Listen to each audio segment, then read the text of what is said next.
how to add barcodes to Shopify. Hello guys and welcome to this new tutorial. Today I'm going to show you how easy it is to add a barcode to your product into the Shopify store.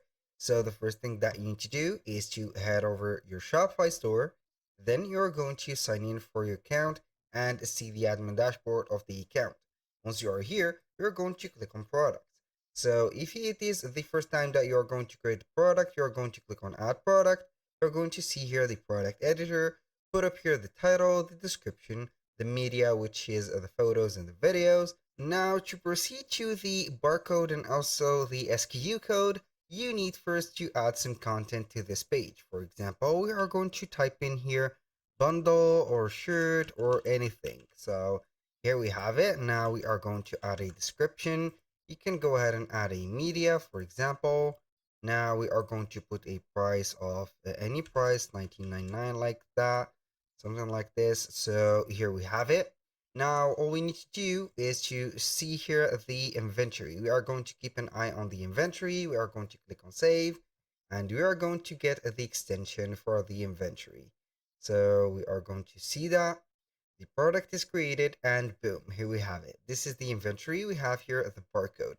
You're going to put up here the barcode of yours, or you can go ahead right there and make the automation. So if you want to find here an automated app to set up the step for you and not creating here each one individually, you are going to search for SKU on the search bar right there. Then you are going to get a lot of SKUs and barcodes generators. As you can see here, we have this one. I have already installed this.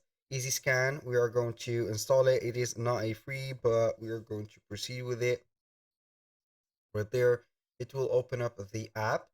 So we are going to wait for it. It is already installed, but it will take a little bit of time from us to load up the content. So now we have the app, which is Easy Scan. Here we have the dashboard, barcodes and SKUs. We have all the features right there. You can go ahead and see the features. But here, the most important one here for us is the barcodes and SKUs. We're going to select it. Then we are going to assign new barcodes and SKUs. So choose here either a barcode, SKUs. We are going to select here barcode. A unique generated number. Yes, I am going to select a product. Then we are going to give it a barcode. So we are going to go, for example, the shirt. Click on done. Boom, it has given the product a barcode. Then you are going to click on assign barcodes. Boom, here we have it. So this is it. That was all for today's video. Thank you guys for watching. I hope that you have enjoyed the content and hope to see you soon on the next one.